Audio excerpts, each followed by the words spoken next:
আসসালামু আলাইকুম। এটা আমার খামারের নতুন অতিথি। অরিজিনাল 100% নাগরা বিটল।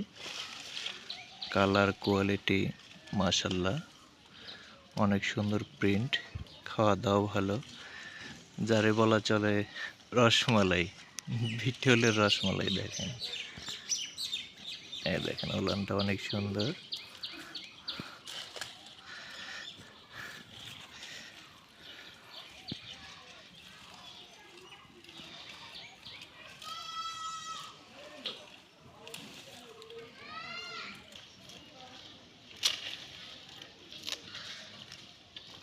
অনেক সুন্দর করে খাচ্ছে, মুখের রুচিও মাশাআল্লাহ। দুধের রসমালাই দেখেন।